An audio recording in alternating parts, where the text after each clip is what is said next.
Namaste, divine souls. The divine in me bows down and honors the divine in you. My name is Rishi, and today I will be reading to you, ladies and gentlemen, a blog I wrote titled God and Science. So here we go. As a child, I always wanted to find the meaning of life and the truth of reality and existence before I died, because I felt like this was the most important reason why we were here and alive, besides survival and pleasure. Our meaning and purpose is to question why and how we exist, the purpose and meaning of life, the truth of reality, and how we can reduce suffering. This led me on a quest for truth and in search of God if there was one. The source of existence, even if it's believed to be literally nothingness or emptiness, has to be pretty magical to have created all that there is and life as we know it. I don't want to have any beliefs, just potential hypotheses, theories based off empirical and logical data, and knowledge.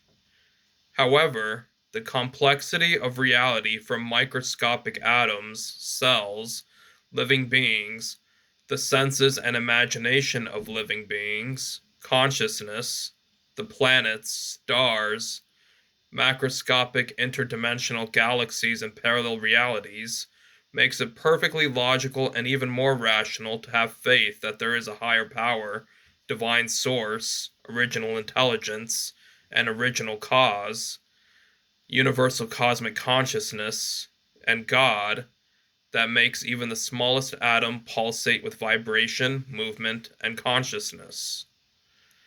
It is not illogical to believe in a source of life and energy which is sacred and divine. A children's picture book could not have been put together from nothingness and randomness. There is obviously intelligence that goes into the writing, illustrations, colors, shapes, humor, wonder, entertainment, story, etc. Now look at planet Earth with all of its biodiversity, geography, plants, animals, and humans, where only one human is made up of approximately 7 billions of atoms, which all function to operate your physical body and reality.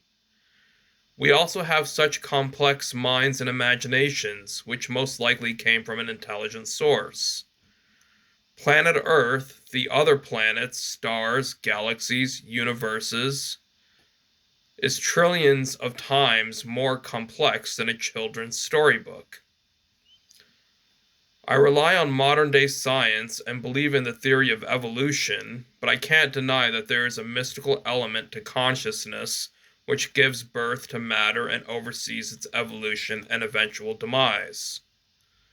Even if the theory of evolution is true, which there is a lot of scientific and objective evidence that backs it up, there still has to be a higher power and intelligence which caused all life forms to evolve.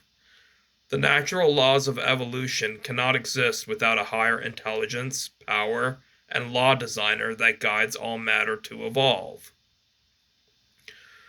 Nothingness and pure coincidental randomness cannot cause chemicals and particles to evolve on their own, what to speak of design and formulate our specifically designed senses, such as sight, hearing, touch, taste, and smell. Our super complex brains, intelligence, and our imaginations. Only divine cosmic consciousness can do that. It takes a lot more faith and superstitious belief to believe that we came from pure random nothingness than to believe in a higher power and intelligence. So even if evolution is true, which I believe it is to a certain degree, there still must have been a higher power, intelligence, and force which caused all particles, chemicals, and us to evolve.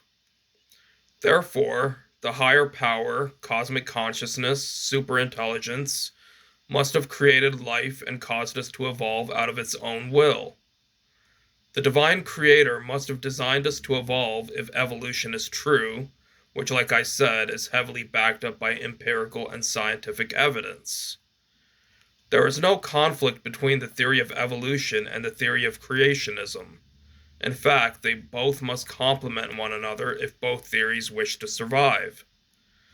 There is also both a theory of causation, that there must have been an original cause to existence, which is intelligent, and the theory of intelligent design, which shows that there is law, order, and chaos in the universe, and that there is intelligence behind the design of creation.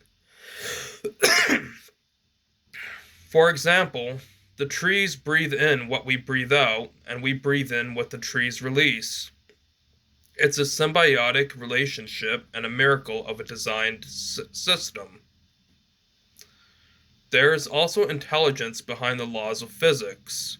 The laws of physics are way too complex and finely tuned to come from nothingness and randomness. Once I concluded that there was enough evidence to know that there is a higher power, then the question became, which name and form of God is the truth? Jews claim to be the God's chosen people. Christians swear that Jesus is the only way. Muslims say Muhammad is the final prophet. There are indigenous, African, Oriental, tribal, and native gods and goddesses. There are countless Hindu gods and goddesses, such as Shiva, Vishnu, Krishna, Kali, Durga, Lakshmi, Saraswati, Ganesh, to name a few, etc. So what is the correct religion or faith? Well, the correct faith has to embrace science, philosophy, rationalism, and logic. In my opinion, the highest power and universal cosmic consciousness, divine heavenly source, is too big to fit into only one religion, faith, philosophy, or science. Therefore, any religion that thinks it's the only way and claims exclusivity in truth is wrong. I would only believe in a God or divine source that is all-inclusive, universal, and embraces all. In fact, the highest power is infinite, therefore it has infinite names and forms, including us. The highest power belongs to all of us and lives in us all, as we are all children of God or the Source. Even people of different belief systems, including atheism, are God's children.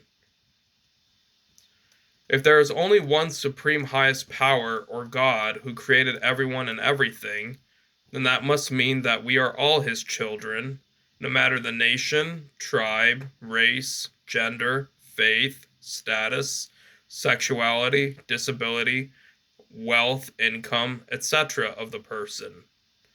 If God is all-knowing and all-powerful, then he must have knowingly created everyone and everything, including people of different faiths, philosophies, cultures, and all of the sciences and arts.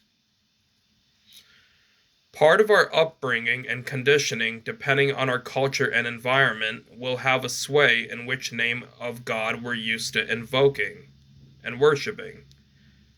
I think that as long as we act righteously, virtuously, have sincere devotion, faith, and follow our heart, God will not care what name you call him or her. I believe that we can and should learn from all the other spiritual traditions and practice love and tolerance. We should share our compassion, empathy, and humanity with one another, for we are all children coming from the same divine source, even if we call it by a different name or understand it differently. Why would God or the source indoctrinate people into different religions? There must be a purpose for these different religions and faiths and viewpoints, even if it's just a temporary phase in one's spiritual growth and consciousness. I've realized that God and the heavenly source is infinite, and so are his names and ways to reach him. He can be found everywhere and within nature, family, friends, lovers, in art, music, science, philosophy, spirituality, etc. God created everyone with the purpose to love, be loved, to practice kindness and compassion, to share, serve, and to learn from one another. Knowing this, it is imperative that we don't judge others and that we love and serve all of His creation, including God and the truth itself. So, yeah. Thank you for listening to my monologue on science and God, God and science. May the divine universe and highest power bless you all. And namaste. Till next time, friends. The divine in me bows down and honors the divine in you. Thanks for listening. God bless. Take care now.